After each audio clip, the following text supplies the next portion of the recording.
투자해서 돈을 버신 분도 돈을 잃으신 분도 이 사연이 도움이 되었으면 합니다. 내가 살아야 하는 이유. 가끔 나는 초등학교에 다니는 아들, 딸의 일기를 훔쳐보곤 한다. 사실 이렇게 훔쳐보는 게 죄스럽긴 하지만 부모로서 아이가 어떻게 지내는지 알고 싶다는 마음에서 비롯된 것이다. 평소에 관심을 두지 못했던 부분을 이해하고 아이와 무언의 대화를 나누고 싶어서다. 그런데 집안에서 아무리 힘든 일이 있어도 그런 내용은 일기에 쓰지 않는 걸 알게 되었다. 아마 선생님이 매일 일기장을 확인하고 도장을 찍기 때문일 것이다. 그러던 중 일기장 한 부분에서 나를 깜짝 놀라게 하는 글을 발견했다. 나는 초등학교 6학년인 딸과 4학년인 아들을 두고 있는데 두 아이의 눈매는 세상을 깊이 살펴볼 수 있는 그윽함이 서려 있다. 이런 모습이 항상 좋기만 한 것은 아니다. 철없는 눈망울이 사랑스럽긴 하지만 그 모습은 지아비의 영향일 것이기에 가슴이 아프다. 딸은 친구들과 함께 동아리 활동을 하고 있는 듯하다. 정확한 이름은 모르겠지만 학예 발표회 때 노래와 무용을 발표하는 것 같다. 자주 모여 연습을 하다 보니 비용이 조금씩 들어가는 모양인데 5,000원씩 돌아가며 쓰다가 내 딸의 차례가 지나고 다음 친구의 차례가 되었는데 그 친구가 준비가 되어 있지 않아 내 딸이 비용을 지출하게 된 것 같다. 다른 건 아니고 배경음악을 위한 가수의 노래 테이프를 사는 것인데 딸은 거금 5,000원을 더 지출하게 되어 억울하다는 내용의 글을 썼다. 그 억울한 이유 중 하나가 나를 슬프게 한다. 요즘 아빠가 주식으로 돈을 많이 잃었다고 하니 우리 집에 돈이 없는데 또 비용을 지출하게 되어 억울하다는 것이다. 순간적으로 웃음이 나왔지만 이런 모습을 아이들에게 언제 보여주었나 하는 마음에 가슴이 메어왔다. 주식이 문제라고 여러 번 마누라와 싸웠고 마누라의 화병이 심해져 공황장애에 이르기까지 견뎌준 아이들의 마음은 어른들의 마음을 뛰어넘고도 남는다. 그러다가 문득 나의 초등학교 시절이 떠오른다. 어릴 적 아마도 4살쯤 되었을 때 부모님이 서울로 향할 때 콧물 질질 흘리며 부모님의 손을 잡고 서울로 올라왔다. 그때 신림동에 정착했는데 새끼줄로 경계를 그으면 자기 땅이라고 주장하던 시절이었다. 이제야 알게 된 사실이지만 그곳은 무허가 건물이었고 소유권은 국가에 있었다. 어렴풋이 기억나는 것은 신림동의 계곡물이 무척 맑았고 밤이면 아낙네들이 계곡물에서 목욕하는 모습이다. 그렇게 살던 중 국민학교에 들어가기 전 다시 미아리 기름동으로 이사했고 짐을 리어카에 싣고 졸졸 따라가던 기억이 난다. 지금은 직장관계로 지방에 살고 있지만 서라벌 고등학교 맞은편 비탈진 고개를 지날 때마다 그때의 감정을 잊을 수 없다. 그 비탈진 곳에 소방서가 위치하고 있고 그 위쪽 도로변의 판자집에서 살았으니까. 가장 인상 깊었던 것은 부모님이 밭에서 무와 배추를 사서 마을을 돌아다니며 팔고 집으로 돌아올 때 누런 봉지에 쌀을 한아름 사서 돌아오는 모습을 보여준 부모님의 승리감이다. 그 모습은 지금까지도 잊을 수 없다. 그리고 무와 배추를 팔기 위해 아침에 집을 나설 때 엄마 꼭 깎아 사와야 되라고 했던 모습도 함께 기억에 남는다. 세월이 흐르고 나는 국민학교에 가게 되었다. 국민학교 1학년 때 장난이란 장난은 다 피우고 학부형 초청 행사 전날 실수로 전시물을 모두 망가뜨린 적이 있다. 그때 선생님에게 얻어맞은 기억은 지금도 생생하다. 얼마나 맞았는지 울음은 기본이고 어린아이를 그렇게 심하게 때릴 수 있었던가 하는 마음이 든다. 그 시절 가난함 때문에 그렇게 얻어맞았던 것 아닌가 싶다. 지금의 기준이 아닌 그때의 기준으로 생각해본다. 그때 치맛바람이 대단했던 것 같고 아마 초등학교 치맛바람의 시초가 아니었을까. 그 당시의 시대 상황을 이해하며 지금도 그때의 기억을 떠올린다. 어린 마음에 남아있는 좋지 않은 추억이지만 가장 가슴 아픈 것은 점심시간에 쓰레기 소각장을 맴돌던 나의 모습이다. 지금도 쓰레기를 태우고 남은 재에서 풍겨오는 냄새는 나를 평온하게 한다. 점심시간 벨이 울리면 총알처럼 교실에서 나와 학생들이 보이지 않는 학교. 울타리 뒤에 있는 쓰레기 소각장 쪽으로 가야만 했다. 어린 마음에 점심을 굶는 모습을 보이지 않으려는 자존심 때문이었다. 쓰레기 소각장을 서성거리며 점심시간이 끝나기를 기다리는 내 마음은 언제부터인가 쓰레기 태우는 냄새가 친구가 되었다. 그 냄새는 나의 마음의 고향이 되었고 배가 고프면 그냥 쓰레기 소각장을 찾아 나섰다. 그 매캐난 냄새가 나의 허기를 채워주었고 오후 시간을 버틸 힘을 주었다. 어느 날 아침 학교에서 선생님이 육성회비를 내지 못한 학생들을 불러 세운다. 당연히 내가 빠질 리 없었다. 아마 5개월치가 밀린 것 같았다. 내가 첫 직장에서 월급을 받을 때 보았던 누런 봉투의 색깔이 청구서로 나에게 다가왔고, 첫 월급의 누런 봉투는 나에게 행복이 아닌 공포감을 주었다. 지금도 선생님이 육성회비를 내지 않는 학생들을 불러 세운 마음을 이해한다. 직장 생활을 하다 보면 그것이 교장이나 교육정책 담당자의 의견이었지 선생님의 의도는 아니었으리라 믿는다. 용기를 내어 집에서 어머니께 말씀드렸다. 방과 후가 아니라 통학하는 날 아침에 말씀드린 것이었다. 그동안 어린 마음에 부모님 걱정을 끼치지 않기 위해 수없이 여러 사람 앞에서 불려 세워졌지만 선생님의 말씀에 더 이상 견딜 수 없는 상황이 되었다. 아마 육성회비 납부 실적이 저조한 학급은 위에서 많이 혼났던 것 같다. 그날 아침 어머니가 물지개를 치고 공동상 수도에서 물을 길러 오시던 때에 말씀드렸으니 지금 생각해도 타이밍이 잘못되었다.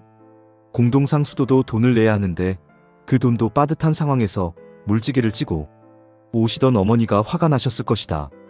결론은 뻔하다.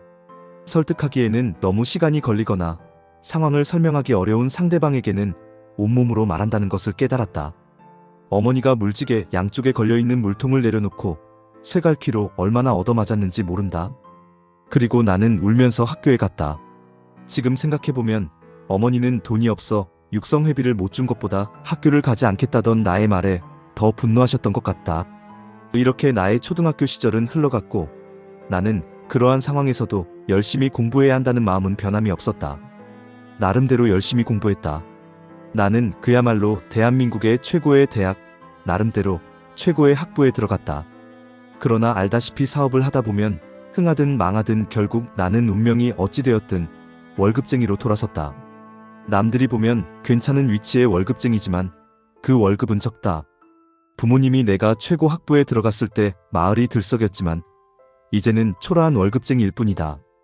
경제적인 면에서만 그렇고 인생이 그렇다는 것은 절대 아니다. 단지 부모님이 생각하는 성공의 기준에 맞추다 보니 그렇게 느끼는 것일 뿐이다.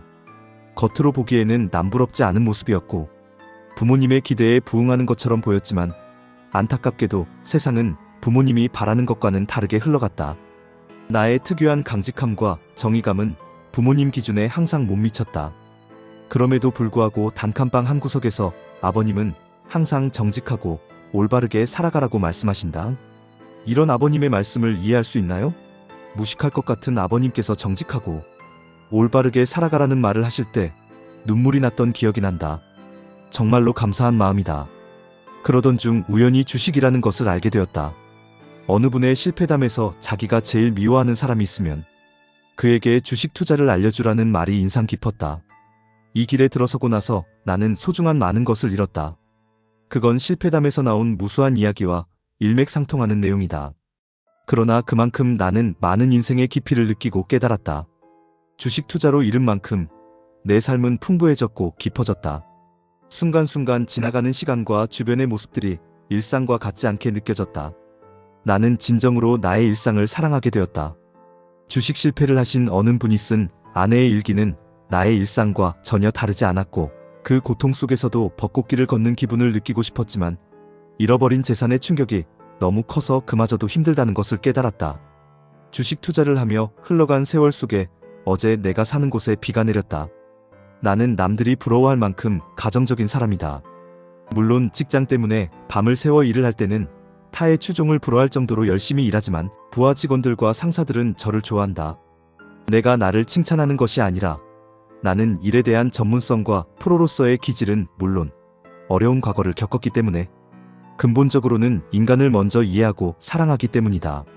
왜 이런 말을 하냐면 주식 투자를 하다 보니 가정과 직장에 소홀해지지 않을까 걱정이 되기 때문이다. 실질적으로 가정과 직장에 문제가 있을 수 있지만 그렇지 않다는 것이 오히려 비정상적일 것이다. 지금 마누라는 롯데 마그넷에서 일하고 있다. 직장에서는 의사 판단과 정책 결정에 있어 자신이 소홀해지는 것을 용납할 수 없다. 그렇게 극복하며 살아가고 있다. 저는 주식에 손을 떼려고 해요. 어제 제가 사는 동네에 비가 왔는데 사실 손을 떼려고 보름 전부터 마음을 먹고 있다가 증권회사에서 잔액을 인출하려다가 그만 덜컥 또 주식을 샀지 뭡니까? 그러다가 이제까지 다시 왔지만 이제는 주식에 손을 떼려고 합니다. 비가 오는 날 저는 제 아이가 다니는 초등학교로 축구공을 하나 들고 갔어요. 혼자 슈팅 연습, 페인팅 연습을 열심히 하다가 갑자기 비가 장대같이 쏟아지는 거예요. 초등학교 때 생각이 나더군요. 아까는 어머님 이야기밖에 안 했지만 비 오는 날 아버님한테도 육성회비 안 주면 학교 안 간다고 우기고 집을 뛰쳐나왔다가 비를 흠뻑 맞고 동네 처마 밑에 웅크려 있는데 아버지가 동네 방방곡곡을 돌아다니면서 저를 찾아내어 학교에 보내던 기억이 났어요. 비 오는 날 몸을 흠뻑 젖는 쾌감을 느껴보았어요. 그러다가 비가 너무 많이 와서 학교 운동장 교단에 잠시 담배도 피울 겸해서 교단 첫째 판 아래에서 웅크리고 비를 피하고 있었죠. 이런저런 생각을 하는데 누군가 아빠하는 거예요. 제 딸내미가 어깨에 검은 가방을 들고 우산을 쓰고 있는 거예요. 아빠가 운동장에 있는 줄 알았는데 아빠가 없다는 거예요.